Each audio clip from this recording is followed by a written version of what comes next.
Okay, good morning, Four Persons family. This is the Catholic Ken Apologetics show with me, your host, Ken Litchfield. We have a great show planned for you today where I will be doing an interview with my good friend, James Hasting, over in Scotland. So you may need to translate this from Scottish to English as you're listening along. If you have a question, please leave it in the chat on Facebook or YouTube. If you'd like a copy of today's show notes, you can send me an email at catholicken@thefourpersons.com. I'm also available to come speak at your parish on many topics. You can contact me at kenlitchfield61@gmail.com or look me up on Facebook. If you're watching this on YouTube, please like and subscribe to this channel. Please share this video with others to help them learn more about the Catholic faith. A comment also helps YouTube to promote this to other people. So let's get started. This is my friend James Hastings. He lives over in Glasgow. Well, you live in Scotland. Are you still in Glasgow or? Yeah, no, I live in Glasgow, not Glasgow. I live in Glasgow, which is the largest city in Scotland. Edinburgh is the capital, but Glasgow is the largest city. So I've been living here the past 10 years. I grew up in Glasgow, was born here, but we moved to England for 10 years, and I'm hoping to return next year. But I'm currently in Glasgow on a sunny January day. Mm-hmm. Well, here in Michigan, we're getting rain that's supposed to change over to freezing rain and then into snow. No. Sounds like Scottish weather. Yeah, I was thinking about that too. So we're both around the same age. So tell me about how it was like growing up as a Catholic in Glasgow. It was very good. I grew up in the centre of Glasgow, the oldest part of Glasgow, which 1400 rather, years ago, in the 6th century, a man called Mungo came to this area, and it was all green fields. And the name Glasgow means dear green place. And he settled there, and he founded a community. And I grew up some 1600 years later, a stone's throw from where Mungo settled. And I was always connected with the past of Mungo founding this city. And I always felt attached to that. My school and my house were a couple of 100 yards away from where he settled and established an ecclesiastical academic centre and a place of pilgrimage. So I always felt that great connection with Catholicism going back over 1,000 years. Mm-hmm. Wow, it's amazing to have such deep history, right there in your backyard.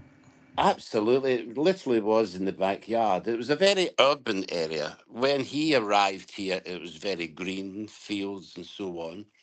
And he founded a little church beneath an extinct volcano, which today is called the Necropolis. It's a large graveyard where you had to be rich to have yourself buried there and show your wealth and your death with the size of the monument above your grave. So I grew up, it was a very urban area, lots of housing, lots of local shopping. You didn't really have to travel far. There was a cinema. It was like a little village within the city. And I was very privileged to grow up there. That's great. Uh-huh. So and our parish church was named after him. It still exists, St. Mungo's Parish. My primary school, my junior school, was called St. Mungo's School. And I lived round the corner from St. Mungo Street. So the connection with Mungo was very strong. Right. You're right there in the thick of it. Absolutely. All the Mungo. So many Catholics today are not old enough to remember the Latin Mass from before Vatican II. Do you remember the Latin Mass at all? Just vaguely. My brother, who's a year older than me, and I were altar boys in St Mungo's parish, where I was baptized, where I was also married. And my brother had to learn the Latin for Mass, but it was ceased when I became an altar boy. So I have vague memories of the Latin Mass from the early 60s. I was born in 1959. So it was on its way out in Scotland anyway. Although it's been greatly revived in Scotland, although in Glasgow, the Archbishop only allows one parish in the whole of Glasgow, which has a population of 1 million people. Only one parish in the city is allowed Wow. to the Latin Mass. And it's very, very busy. My own parish, we don't have it. My own parish, our priest is Nigerian. He's a wonderful priest. And I suppose our Mass is rather conservative and subdued to the Mass that he celebrates in Nigeria when he visits Nigeria, his family. So you've got all three. You have the Nigerian Mass where people dance during the during the service. And during the sermon, they'll shout out, go, Father, tell them, Father. A bit like in the South in America. And then we have the Novus Ordo.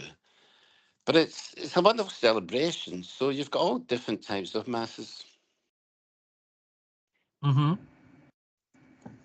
And where I live, there are several parishes that do the Latin Mass, but we just have the Novus Ordo at my parish. Now, there's a parish near me where they also have the Mass in Spanish because there's a large Hispanic population in our area also. But through EWTN, I've gotten somewhat familiar with the Latin Mass because when they do the Mass, they do the Latin Mass, but the readings, of course, are in English. In English, yeah. Things like that. So that has given me some exposure to the Latin Mass. I'm sure it still existed, when I first started attending church. I believe my father took me to church, even when I was a baby, but I just don't remember it. My mom was a Lutheran and my father was a Catholic, and they happened to meet at a dance that was intended to introduce Catholic young men to Catholic young ladies. But one of my mom's Catholic friends smuggled in this Lutheran girl, my mom. Oh my goodness. And then they met at that dance. Hey, that was meant. Yes. So our house was kind of ecumenical growing up, in that my mom went to church with the neighbors across the street to the Lutheran church, but the rest of us all went to the Catholic church. My mom was a very strong Catholic. She had a very strong faith. My dad actually worked in the presbytery, the house where the priests lived, which is attached to the church. He worked there as a doorman. He looked after the clergy. But his faith was certainly not as strong as my mum's. My mum had a very strong faith, would pray with us, and all the stories I could tell you of her faith before she got married, the miracles that she saw as a young woman, and how it continued throughout her life. I ended up getting my first job as a journalist through my mum's prayers. And so her faith was very strong. And the priests, in those days, we had 9 or 10 priests in the parish. And so they were always about. The Maris brothers ran a school next to the church. So you'd see these men walking around with their soutanes on. And it was just such a Catholic area, very, very Catholic around. And of course, everyone supported Celtic, the soccer team, because that's the one Catholics support, Celtic. If you're not a Right. Catholic, you support Rangers, which is a Protestant team. That's kind of silly, and it's sad that's continued, but that's the way. But it was a very Catholic area. We had parish dances as well. I know many Catholics who met their spouse at a parish dance. And unlike the ones held in the Protestant church, you were allowed to bring your own alcohol. So you bring some beer or a bottle of wine. And the Protestants held those dances, but they all drank orange juice and tea. Mm. It was very different. Yes. Not soda pop or something like that? Yeah, they'd have a Coca-Cola, and the Catholics would be bringing in beer and whiskey. I don't And know you the mix it with the theology. Coca-Cola, it's all good. Oh yeah, Mexico. Yeah, I don't know the theology behind that, but lots of people met their spouses in that way. One of the Mhm. richest men in Scotland, Sir Tom Farmer, who founded a garage system across Europe and into Africa. I interviewed him once, and he told me he met his wife at the parish dance, and they've been married, I think, now over 50 years. And he said he missed that. He misses that. The parish dance seems to have disappeared in many parishes. Him and his wife met there and have had a long and happy marriage. Hmm. So you kind of hinted at this a little bit. Tell us about how you got into journalism and what kind of journalism places you've worked at. Well, I was 18, and I've always been good at writing, but that doesn't mean you'll be a good journalist because you can write. But I think I've inherited my mum's nosiness. My mum could speak to anybody. My father wasn't such a great communicator, but my mum could speak to anybody and everybody. And you need that as a journalist. You need to know how to speak to people and how to listen to people. I left school, what we call school, um, at 18 without a job. I had very few qualifications. And I got a job with a printing company as a proofreader. You know, a proofreader is the person who would read out the author's manuscript, and a guy sitting beside me would check it against what they had printed.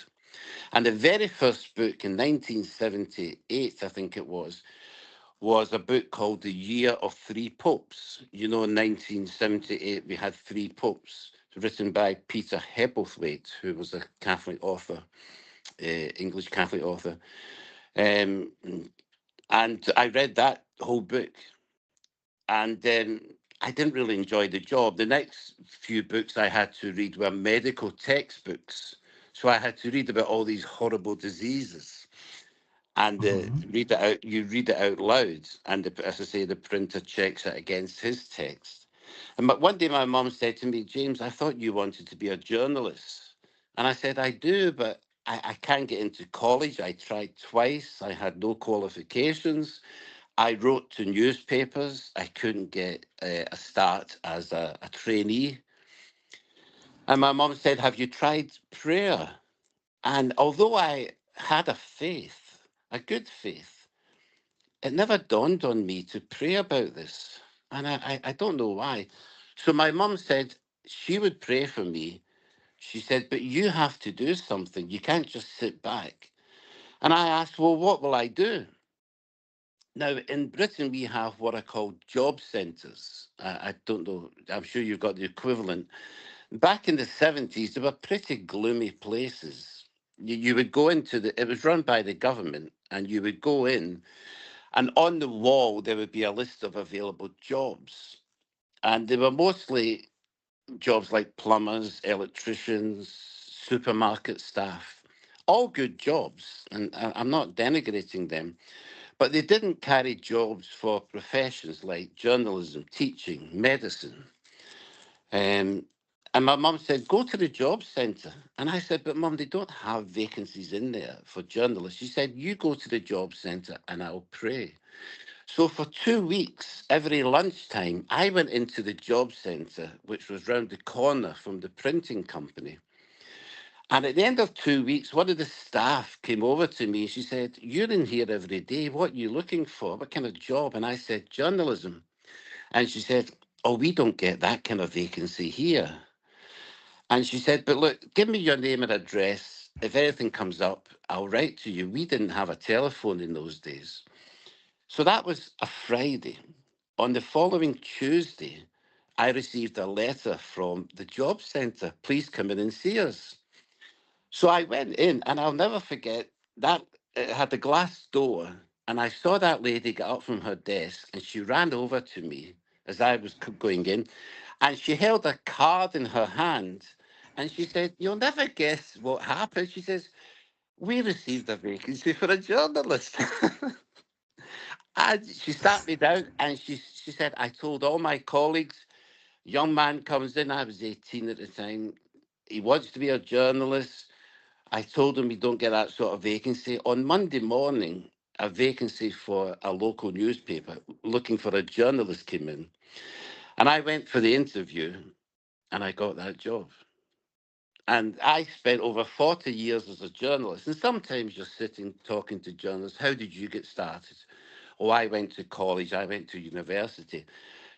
I never met another journalist who said, "I went to the job centre in 1970s and got a vacancy." So that was my mother's prayers.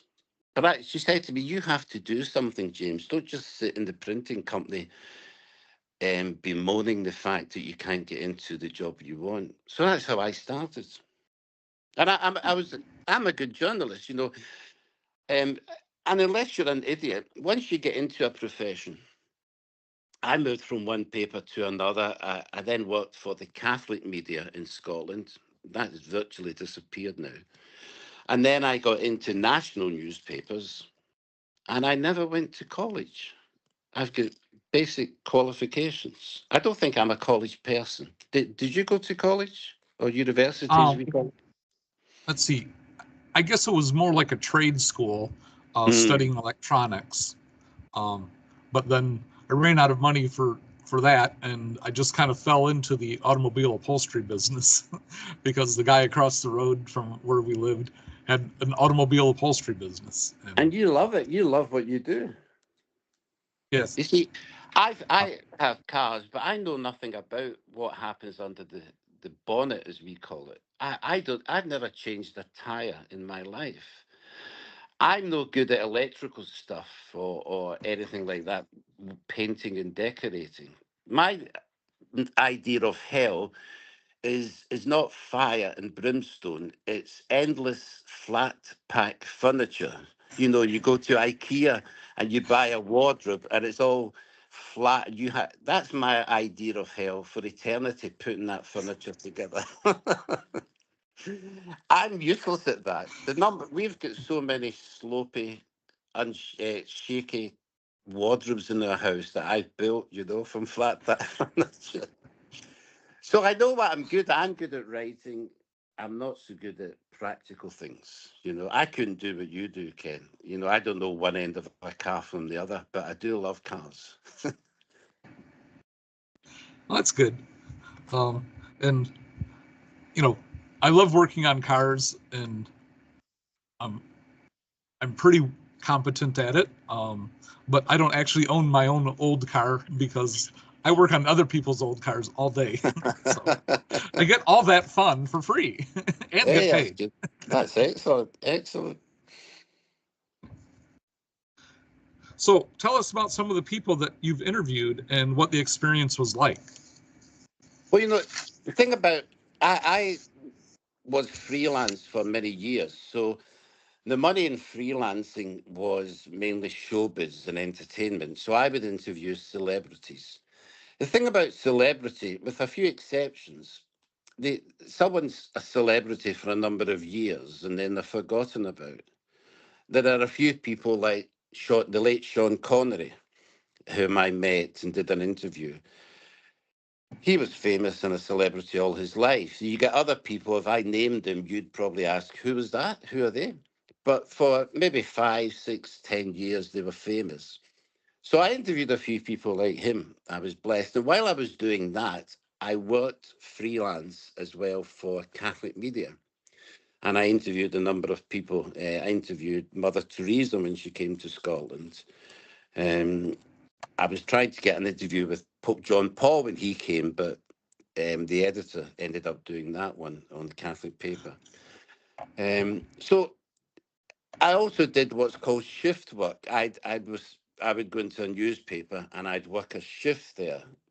And so I would just report on the news of the day, which could be politics, it could be social issues. I didn't do a lot of sports. The sports guys were quite precious in protecting their jobs.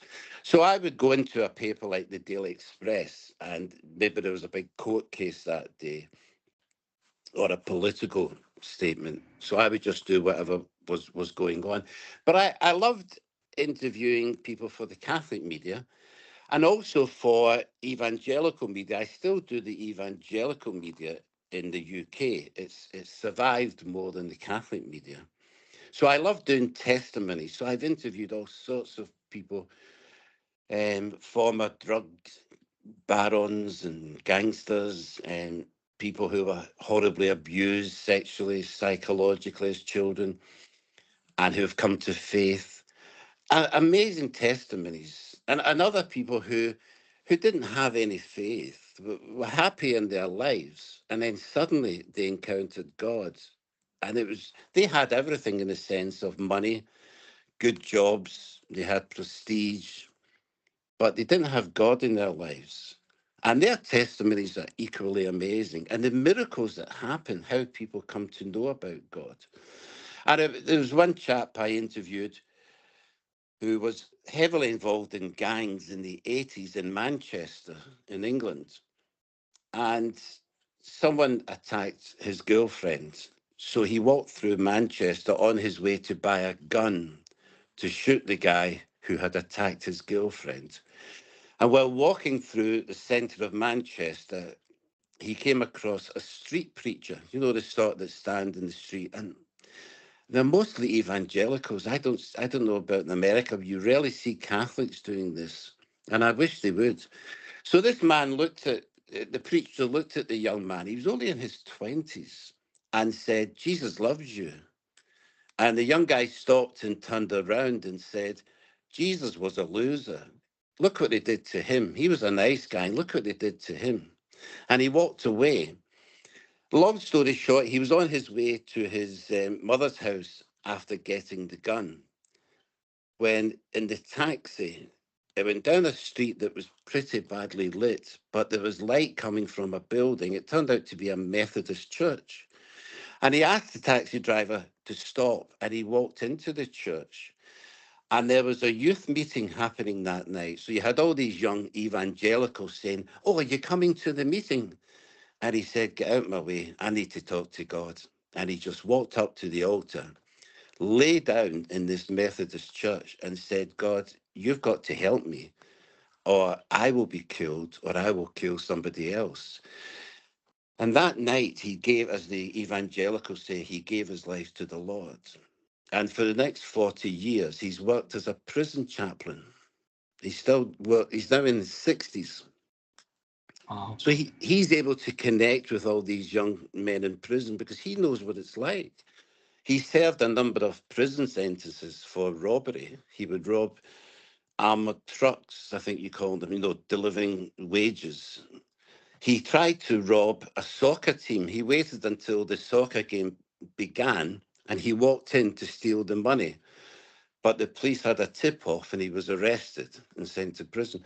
So he has that experience, and all these wonderful testimonies are mainly from evangelicals, and I'm not saying that's bad. God works in everyone, but why are there not Catholics out doing that? Why are we not standing on street corners and speaking to people? In the old days, I was in the Legion of Mary, and we ran a bookstall in a flea market in Glasgow. The market's still there. It's called the Barras. And it's a typical flea market. You can buy everything from a Porsche to drugs. It's got everything there. And we ran a bookstall, and we used to have people come up and ask about Catholicism. But I don't know in America, does that happen? Are all the street preachers Bible believing evangelicals in America? Do you get any Catholics out doing that? Here in America, at least in my area, there's a movement, the St. Paul Street Evangelization Mm. movement, and they are Catholics that go out and preach on the street corners. And although I have not personally participated in that, that does happen in the U.S. And I have many Facebook friends all around the world, but I have a Facebook friend in the Philippines who does street evangelization in the Philippines. So there are Catholics doing street evangelization, but I agree that it does seem that the various Protestant faith traditions do more of that than we Catholics do, and See, I go out perhaps. and I talk to Jehovah's Witnesses, because they're out there, Jehovah's Witnesses, and what a nonsense theology that is. But the main railway station in Glasgow, they're out there every day with their, I call it their salvation wagon, their suitcase full of their magazines. And I go out and speak to them. Some of them won't talk to me anymore. They just walk away. But I do have good conversations. And their perception of Catholicism, even Christianity, is so off the scale. They say, but you worship Mary and the priest forgives your sins. And I said, no priest has ever forgiven my sins. Priests can't forgive my sins. And I don't worship Mary. And if you study canon law, and they ask, what's canon law? So I speak to them. Most of them are a bit glum. I think one of the qualifications to be a JW is you have to be a bit glum. Whereas the Mormons who come here, most of those are Americans, they're always happy to speak.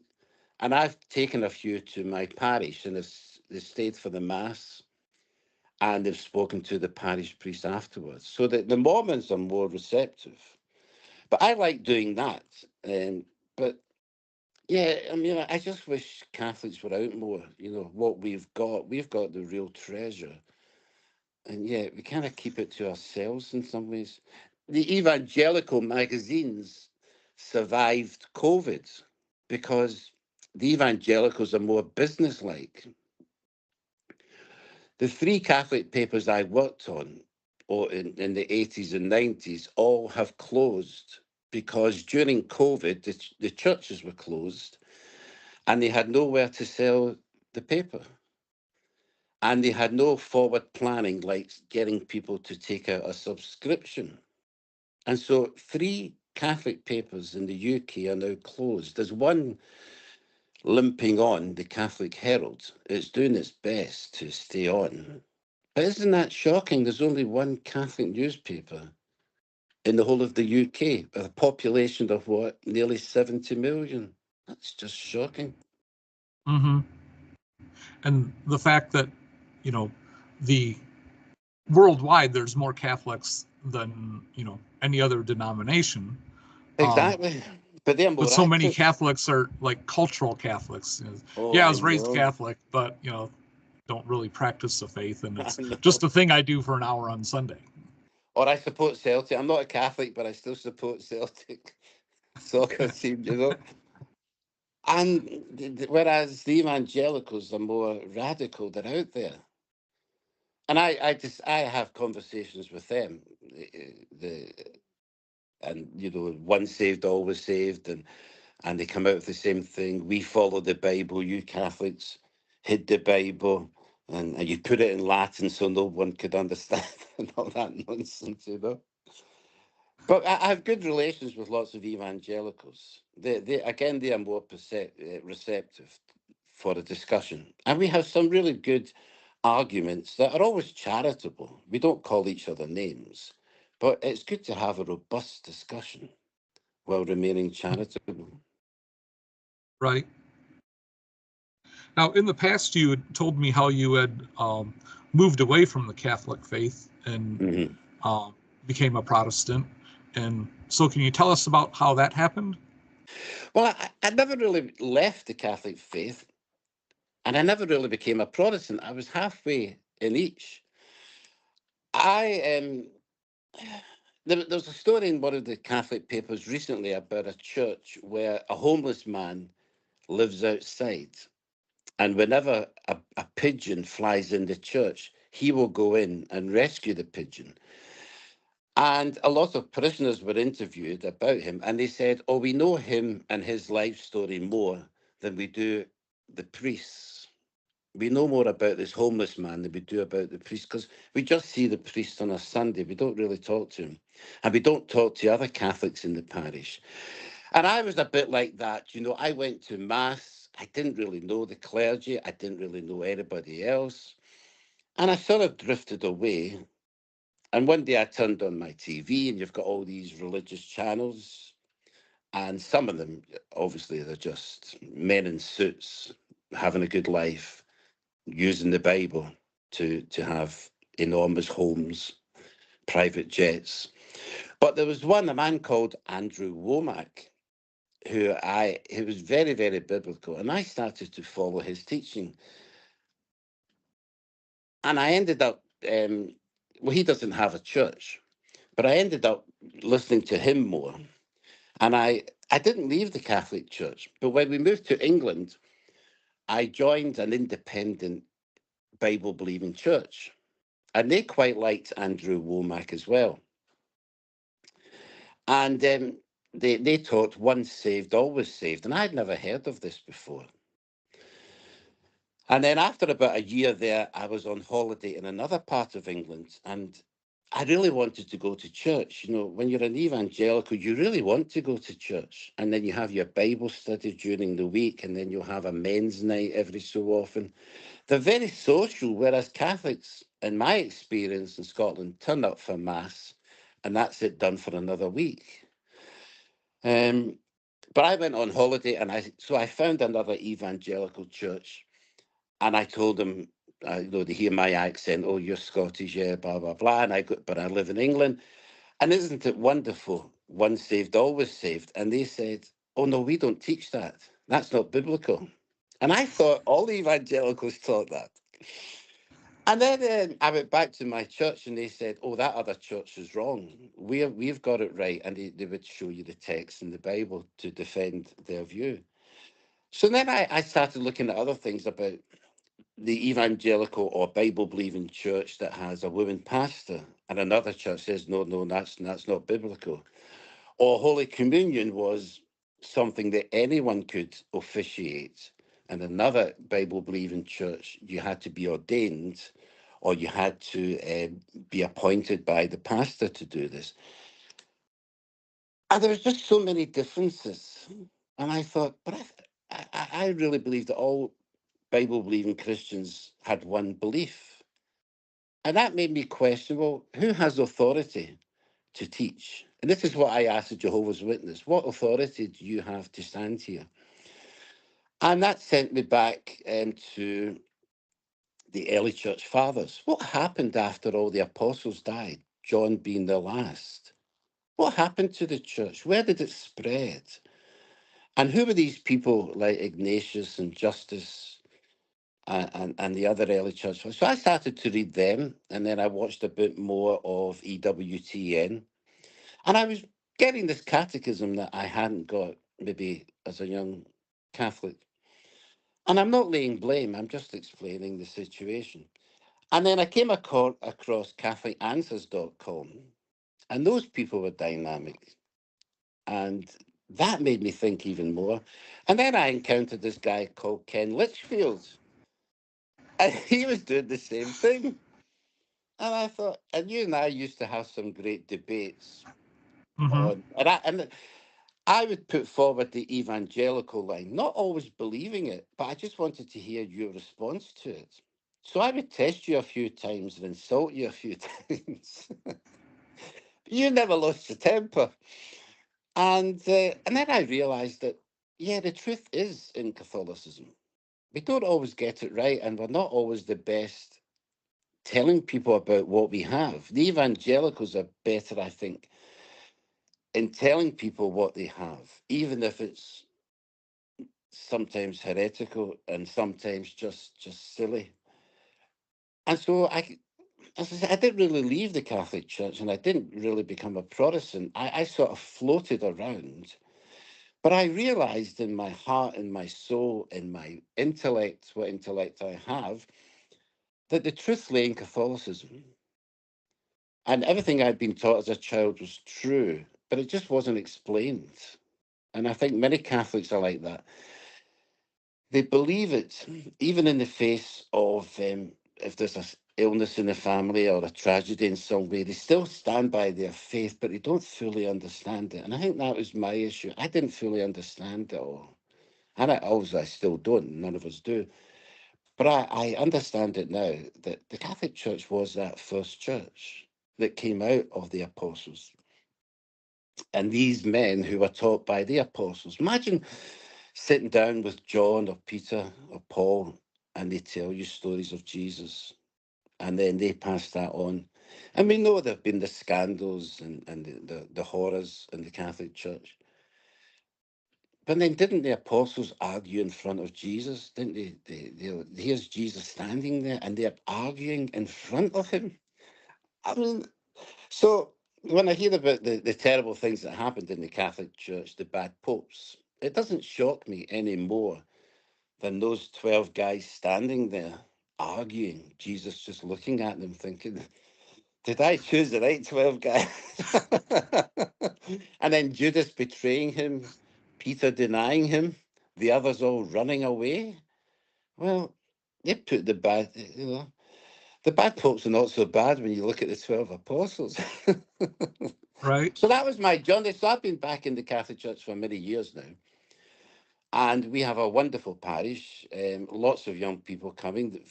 Our parish priest started a youth group, and we've got lots of 20 and 30 somethings in the parish, and they're very active, you know. And then we've got the older, maybe more traditional Catholic, but their faith is strong, even if they don't fully understand. Their faith is very strong, and they are very loyal to the church. So it's a great parish that I'm in now. I'm really blessed to be here. We have a very active parish, where I'm at. Mm, Our parish has been kind of like clustered with two other churches, and so we have two priests but three parishes, and but we have activities, all the time yeah. uh, at the church. We have a youth group. In the summer, there's a let's see, a kickball, uh, sponsored by the parish, where it's mostly the younger people, Mm, not the high school students, but people that are younger that are athletic, get out there and play kickball, and mm. it's a great way to bring Catholics together. Although Protestants are welcome to come play too, um, and they play kickball together, but you know it helps people get connected other than for an hour on Sunday. Um, Exactly. You know, when I grew up, my parish, we went to mass. There was a children's mass. We don't have that anymore, but we'd go to a 10 o'clock Sunday morning children's mass, and then it was into the hall afterwards for sodas and cakes and sweets, and all the adults would be there. And sometimes we didn't leave till 2 or 3 o'clock in the afternoon. You know, we do have a great youth scene in our church now. I'm 65, although I could pass for 66, but I'm 65, and I said to priest Father Bennett, could we start the equivalent of a youth group for us oldies? Because when I speak to Jehovah's Witnesses, they say to me, "Why do you eat Jesus' hair and nails when you go to communion?" And I said, "We don't eat Jesus' hair and nails." So I asked some of the parishioners in my age, 50 upwards, if you had to explain the Eucharist to a Jehovah's Witness who comes to the door, could you do it? Or if you had to explain what confession is or purgatory is, or Mary's role, if the Jehovah's Witness asked you why you worship Mary, could you answer that? And I was shocked to find that the majority said no. I don't know how to explain the Eucharist. I don't know how to explain Mary's role in the church. So I would hope to start something like that in our parish for the oldies, so that their strong faith can be explained a bit more. They are resolute in their faith and they want to know more. So that would be something for the 50 plus brigades, because we do tend to focus on young people more than oldies, you know. I don't think of myself as old. I'm 65. I'm sure I'm much older than you, Ken. You look, what, spring chicken there. But you know what I I'm mean. 63, so Yeah, no. I'm pretty close to you. Oh, well, you've never been a journalist. You haven't drank as much or smoked as much. But yeah, get the older people, because they've got wisdom, they want to learn, but they just need information. And we've got another priest now because our parish has been amalgamated with a neighbouring parish. So we have a second Nigerian priest, Father William. He's a very clever man, you know. So is Father Bereth. He studied in Rome. He studied philosophy and theology in Rome. Um, so that they're good priests. I don't know what we do without them, you know, with the parish close. It's a worrying thing. Mm-hmm. At my parish, um, we have, well, he recently passed away, but we had a guy who I had worked with some um, doing classes on uh, teaching the Catholic faith to, mostly the older people that, Mm, grew up in the church but didn't get good catechism, just like I yeah, didn't. yeah. Uh, and it's kind of funny. It was my son introduced me to the Left Behind books, that talk about the pre-tribulation rapture, and that's what got me into studying the Catholic faith. Oh, the So rapture. yeah, so instead of falling into the rapture trap, I dug into the Catholic faith and debunked the rapture, um, and I actually did a presentation at my church, debunking the rapture. The rapture. Um, but even in our faith formation classes at our church, our faith formation director, or director of religious education, has recognized that so many of our Catholic family members, in our parish, are like me. They didn't learn about the faith growing up, Yeah, and so um, one Sunday a month, not only do the kids go to class, but they have a parent participation kind of thing. And mm, so all the parents are there too, and they get kind of a lecture on the Catholic faith to help them learn more about the Catholic faith, um, and why we yeah. believe. Have you ever And been to a I did that Mormon church? one Have time you ever been? for our parishes. Sorry, have you ever been to a Mormon church service? No. Well, I met these Mormons in the street, two young American guys, and they were 20, 21, and I thought they have left everything they have known. I think they came from the East Coast and they've come to Scotland, a country they probably never heard of. And I think it's 6 days a week they're out walking the streets, just stopping people. And he stopped me, and I said, "Oh yeah, let's have a chat." And I went to their service to see what it was like, and it was divided into three sections. There was a worship when you started. Then the men went off to one room, the women went off to another room, children to a room, and it was educational, talking about Joseph Smith and the Mormon faith. Then we could ask questions, and then we came back for a third part of the service. And I thought, apart from the way of theology, that's a good way to do things, you know. Whereas, as you and I say, many Catholics rushing at mass at the last minute, feel obliged, and then leave immediately afterwards. I was in another parish. We had a wonderful priest. I often wondered why he wasn't made cardinal. He was just one of those guys, Father Willie Slavin. And he would stand up at the pulpit and ask, "Why are you here?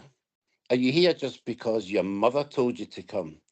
Are you here because you're scared when you die, God will say, you didn't go to church, so off to hell? Why are you here? Do you want to be here? And if you don't want to be here, why don't you just leave?" And I thought, there's a challenge. There's a way to say the sermon on a Sunday, you know? I mean, he Mhm. died. I mean, the numbers at his funeral were astonishing. The number of people. He only died last year. the number of people, because he touched so many lives. He was very active working with poor people. He spent 5 years in Bangladesh and poor people in Glasgow, not as poor as that, but he worked a lot in social issues. But he was very, very profound on his theology too, you know. And I think if you had priests like that as well. When I was in the Legion of Mary, we had a wonderful, there were about 30 of us at the weekly meeting. And we had an inspirational older man, a man called Pat Walsh, who he was a father to many of the young people who didn't have a father. And he was such a wise man, such a holy man, a man with a great humour. So we were blessed to have that in the Legion of Mary, to have someone like Pat Walsh. So we had lots of social events. And I was educated by the Maris brothers. And again, they were wonderful, inspiring men teaching us. So I've been very blessed in that way. Mm-hmm. So tell us about how you doing evangelism today. Hey, you got it. I know you've kind of talked about, talking with Mormons and Jehovah's Witnesses. You talk to many different Protestants also. I think we can all evangelize in our own situations, and it's it's revealing Jesus rather than preaching Jesus, I think. So I've got a couple of jobs I do now, and I hear people say things about Catholicism, or they've read Richard Dawkins' book, The God Delusion, and I'll ask a question, and they'll say, "Oh, have you read it?" I say, "Oh yeah, read a few of his books." And then I'll mention people like Professor John McCormick, English evangelist. He's an Anglican, and he's a scientist as well. He's made a number of trips to America. And I'll say, well, Professor John McCormick put it this way. Oh, who's he? And I'll explain who he is. And people I'm speaking to say, oh, I never thought about it like that. And how do we know the Gospels are true? They were written 2,000 years ago. How do we know they weren't tampered with?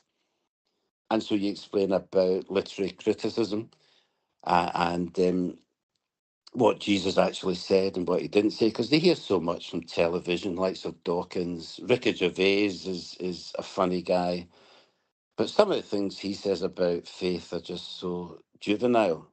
And I say, look, I think Ricky Gervais is a funny guy. A lot of what he says I agree with, but sometimes he talks about faith, religious faith, and this is where I think Ricky's got it wrong. And people say, oh, yeah, I never thought of it like that. So it's revealing your faith rather than preaching, I find is the best way. Revealing who Jesus was and therefore is, because he was God. I think anyone can do that. As I say, I never went to college or university. I left school at 18 with a couple of minor qualifications in English, history, French, and that was all. But we can all read. Well, we can read. Most of us can read. And then wonderful programs like CatholicAnswers.com. I always refer people to that. I Mm-hmm. refer people to you. Another one I used to have great debates with is Father Dwight Longnecker. I'm not sure if you're familiar with him. He was Mm-hmm. an Englishman. He's now, I think he's English American. He's now in America. He's a priest. And and that way, the more you know and the more you study, the more you learn about your own faith and pray about your own faith, the more you're able to reveal it to others rather than go in heavy handed and just repeat things you heard without understanding them yourselves. Because there was a time, if someone had said to me, why do you eat Jesus' hair and bones? I wouldn't have known how to answer that. Or what's Mm-hmm. purgatory? Why does God send people to hell? I wouldn't have known how to answer those questions.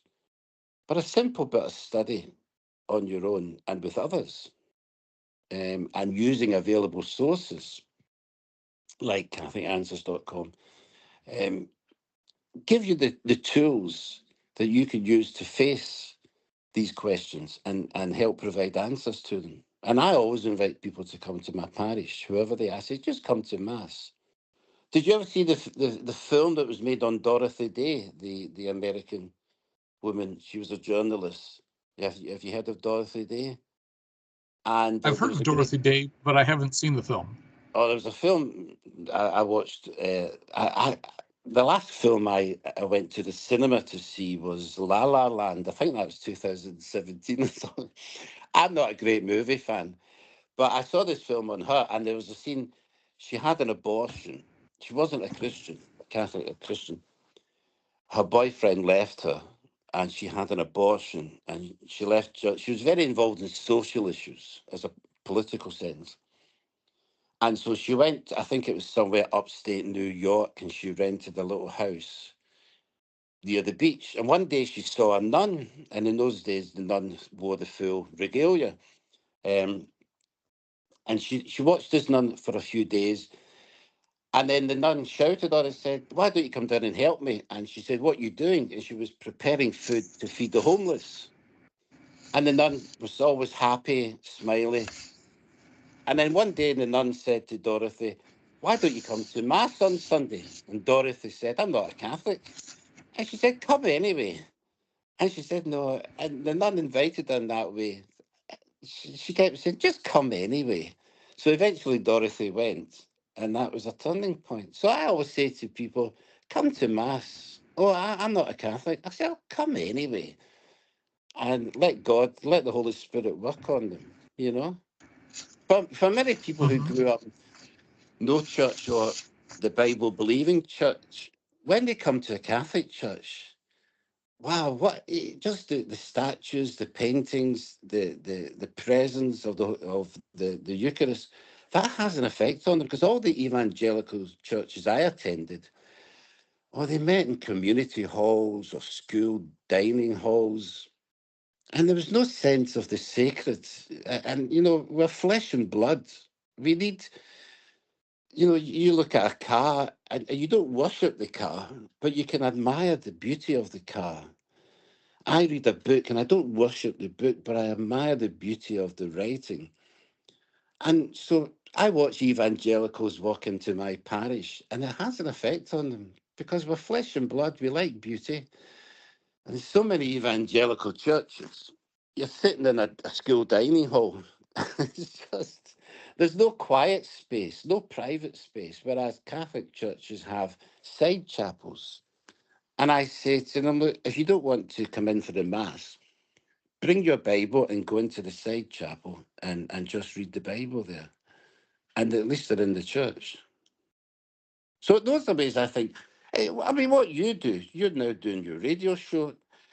Do you find it easy to talk to non-Catholics about faith outside of the radio show? Sure. On Facebook, I am part of many different groups, Oh, and I know some of the people on your face. There's one or and two of the evangelicals. How many times have you been told you're going to hell? uh, I've been told that so many times. I think I have a reservation there. You'll have your own VIP room. Right. Here's Ken. Some of the things evangelicals say are just, they make me laugh. And other times you think, oh, come on, where's your compassion? Where's your love? I was listening to a talk Bishop Barron this morning on YouTube, and he's talking about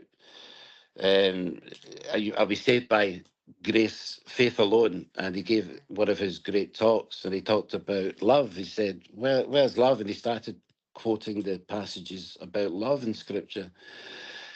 And I thought if an evangelical took 10 minutes out to listen to that, it could, and that's a wonderful thing. Bishop Barron's there on YouTube. Anyone can look up YouTube and come across it. And that's a great what he's doing. He's doing it at that level. You're doing it at your level. I'm doing it by walking down streets in Glasgow and spotting some Jehovah's Witnesses and say, right, Lord, fresh prey, let's go in.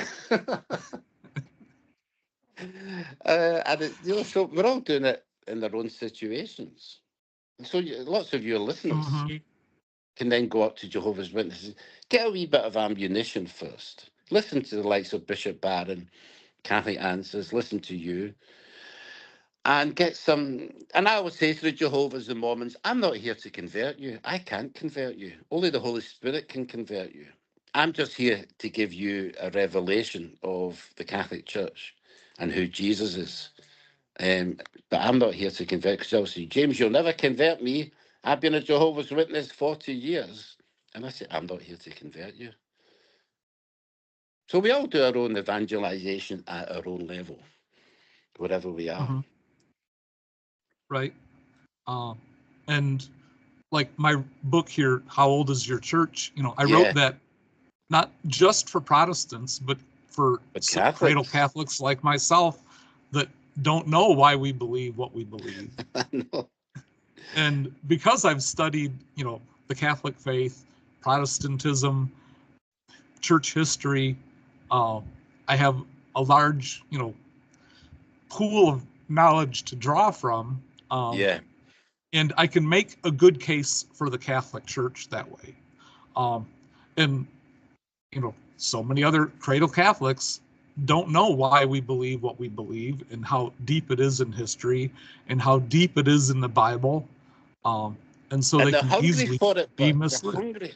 You can see in their eyes that they're hungry. I was talking to some Catholics about the Eucharist, and they said, but we don't know what to say to the Jehovah Witness at the door. And you can see they're desperate for information, and they're still loyal. They'll be there every Sunday, and they get involved in cleaning the church or helping the priest get things ready. They work in the office, and they volunteer. Whenever there are volunteers needed, they go forward. And they've got this hunger to learn more. And it's a case of just helping to explain. You can't leave it all up to the priest. He's got 2 parishes to run. He can't, and he's got all the paperwork and dealing with the bishop and all that. So you can't say, oh, that's Father's job. One lady said that to me. You shouldn't say this, James. She said, that's Father's job. I thought, it's all of our jobs. We've all got that job, not just Father. When I told him, he just laughed. So evangelize wherever you are, at whatever level you want to, whether you're on YouTube like Bishop Barron or John McCormick, who speaks about Christianity, talks about who Jesus was. I really like the likes of, have you heard of William Lane Craig? Yes. He's the one for William Lane Craig. There was a good talk where he was giving a talk with Bishop Barron. Bishop Barron says, why aren't you a Catholic? And I ask people that, and Catholic Answers, they often say, and why are you not a Catholic? And that's a real opener, why are you not a Catholic? But not in an aggressive or accusing tone. I just say to people, how come you're not a Catholic? So just evangelize wherever you are at your level. If you want to do a radio thing like Ken, set up your own radio podcast, or people in your office, talk to them, your family. That's a good place to evangelize in families, because very few families, they're all Catholics, so they might think, why do you still go to Mass? And what about all those bad priests? And what about all the sex abuse? So it's a good place to evangelize in the family. Start there. Mm-hmm. And I believe it's in 1 Peter 3:16 where he talks about how always be prepared to give an answer to why you have faith in Jesus. And so many people, they just don't have they don't have an answer for that. The Jehovah's Witness come to the door and they give answers, heretical answers, silly answers, but they're answers. And the number of Jehovah's Witnesses who tell me, I used to be Catholic, but the priest had no time. The priest didn't explain things. And I said, well, why are you so late? Why were you so lazy? Why didn't you make your own inquiries? Why didn't you go to the priest and say, I need to know what purgatory is. I need to know how to explain Mary. Don't just say the priest never told me, that's my excuse, I can leave now. I said there's Catholic resources online. There's Catholic bookshops, thankfully still got those in Glasgow. Why didn't you just do something yourself instead of blaming the priest? If the priest was a bad priest, You can't go to God and say, well, the priest was a bad priest, God.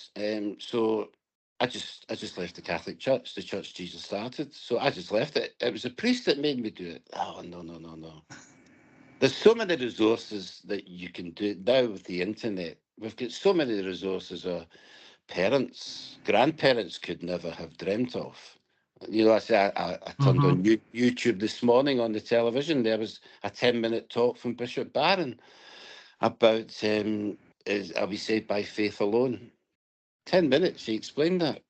You know, if you can't afford 10 minutes out of your time to learn about your faith, then you may as well become a Jehovah's Witness then. Right. And then put yourself on the path to hell. Armageddon. I'm getting out of here. I always, tell people that, question the Catholic faith is like, we leave judgment to God alone. I'm not telling you're going to hell or you're going to heaven. That's up to God. My job is to share the truth of the Catholic faith with you. Yeah, that's what you do. Make a case for the Catholic faith. You do it so well. Some of the stuff you sent me was short. Some of this, when you and I used to have debates, some of it was long, and I used to kid you and say, "This is too long. Edit it down." But yeah, just to see how you'd respond. But yeah, I mean, it's there. You do a good job. You explain things in succinct ways. Other times you do write at length. So it's there. People can't make excuses anymore. Or I go to mass. The priest never told me about hell and heaven, and he was a horrible priest, and his sermons were boring. I visited this church on holiday once, and the priest started talking about going on holiday, and I thought he's going to use this as a metaphor for something, but he just spoke about his holiday, and then he spoke for about 20 minutes, and I thought, what was all that about? I'm glad you're going on holiday, Father, but we come here to hear a sermon, get fed. But I didn't say that to him. But I just thought, crikey, if I was in that parish, I'd need to go somewhere else, I can't just say, oh, that priest talked about his holiday for 20 minutes, right? That's my excuse for not learning anything, Get off your, here's a good Glasgow word, get off your bahookie and go and do something. Your bahookie is what you sit on. Get off your bottom and go and do something. Get off your bahookie and get some information. And so much of it's free. The internet is free. Catholic Answers is free. You're free. People can donate, but you don't ask for money up front, It's not like joining a gym. Give us your money and then we'll tell you how to get fit again, You and the other guys are saying, this is how you get to know God. And if you've got money to sponsor, then great, Ken wants a nice Mustang for Christmas. That wasn't true. So get out and evangelize, whether it's in your house, in your office, the patrol crossing person at school. A great place for Catholics to evangelize is at the school gates. I don't know if you get that here. Sorry, in America. You go to collect your child from school and all the parents will wait outside. Although my son lives in Connecticut, when we were over 2 years ago, most of the parents sat in their cars and the kids came. But in Glasgow, we're all standing there in the rain, waiting for the kids to come out. And over the weeks, the months, you get to know other parents. And then they might confess something, say, oh, I've not been to Mass for 10 years. And they go to the child attends a Catholic school and they don't know how to explain their faith. So it's a great place at the school gates talking to parents who haven't been to church for a long time or know nothing about, or go to church every Sunday and, as you say, know nothing about what they're hearing. So many places you can evangelize. It's, you can't run out of them.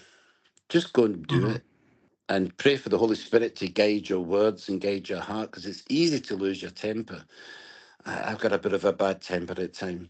As a journalist, if anybody criticised, apart from the editor, anyone criticised an article I wrote, oh, I did not like that, especially if it was a non-journalist, it would be like, if I'd gone up to Frank Sinatra and said, "You can't sing," who am I to tell Frank Sinatra he can't sing? I mean, people criticise my writing. I just get so angry. So I've tried to subdue that. Forgive me, Father. Father Mm-hmm. Ken. Oh, it's terrible. So keep your temper under control. Don't let evangelism turn into a fight, you know. That's what you've got to guard against, because some of the things that Jehovah say to me are so ridiculous, I'm tempted to say, are you serious? Or the Mormons with they all get a planet after they die, And it'd be easy to target that when you're speaking to a Mormon and say, how do you justify this? You've all got God the Father has a father and a mother. So you've got to, well, I've got to control my temper and not say, look, that's just a pile of nonsense. Speak to people, with charitable faith, not just anger, because it's too easy to go the anger route. Mm-hmm. Yep. Well, thanks for joining me today, James. This has been really wonderful, and and I love doing like international kind of things. Yeah, you're now around the world, Ken. You're not just in, what state are you in? Illinois? Michigan? Michigan, yeah, which You're is not next just in to Michigan. Illinois. You are now international. And I always tell people it's not about me, it's about Jesus. Yeah. I'm just a vessel serving, Maybe the you, Lord the you should best I can. you should interview my parish priest, Father Bennett. He's Nigerian, but he's been in Scotland 10 years now.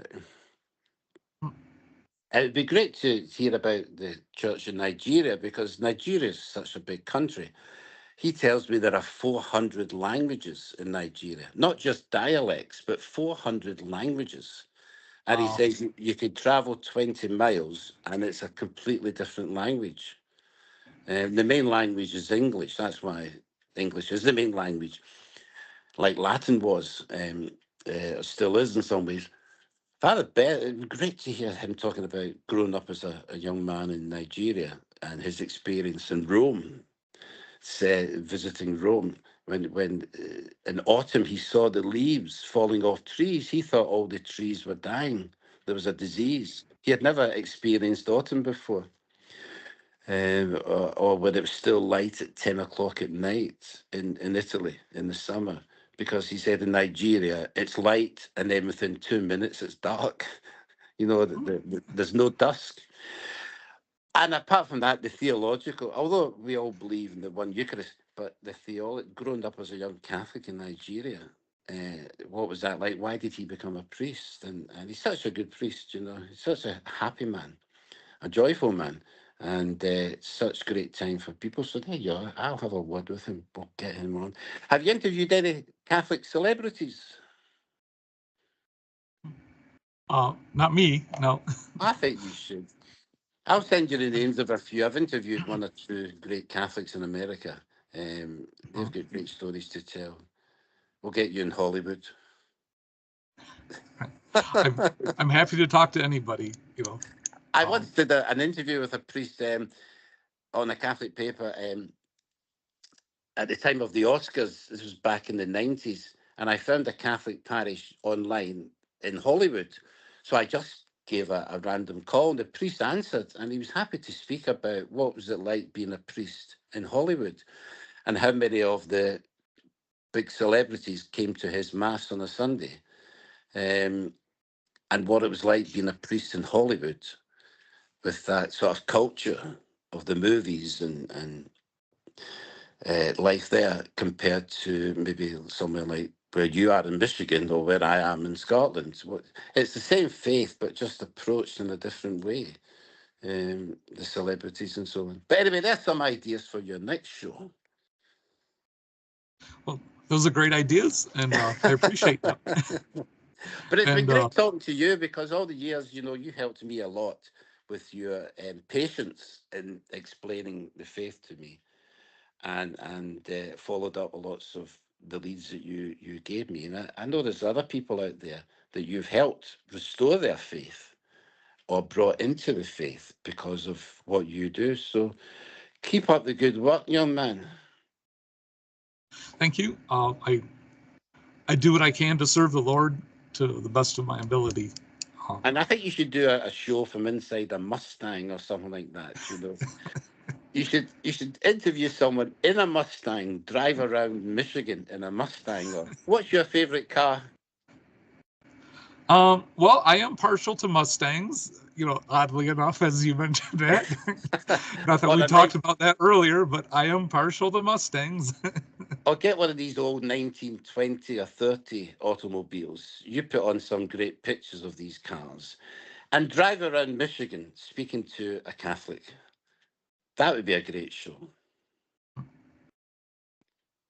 Well, those are great ideas. And, well, as long as you pay for the gas. Right. Well, anyway, it's gas been isn't great talking to you and everybody listening to Ken's podcast every week. It's great stuff. Thank you, James. So thank you all for tuning in today. If you found this show useful, please consider making a tax-deductible donation to the Four Persons Incorporated using the donation tab on our homepage. If you'd like a copy of today's show notes or have a follow-up question, you can send me an email at catholicken@thefourpersons.com or look me up on Facebook. If you're watching this on YouTube or Facebook, please share and like this video so that others can learn more about the Catholic faith. And make sure you're subscribed because we have more great content coming soon. If you'd like to have me come speak at your parish on this or many other topics, you can send me an email at kenlitchfield61@gmail.com or look me up on Facebook. May God bless and guide all of your efforts to bring the truth of the Catholic faith to the world. And thank you so much for joining me today, James. It's a pleasure, and thank you for the invitation.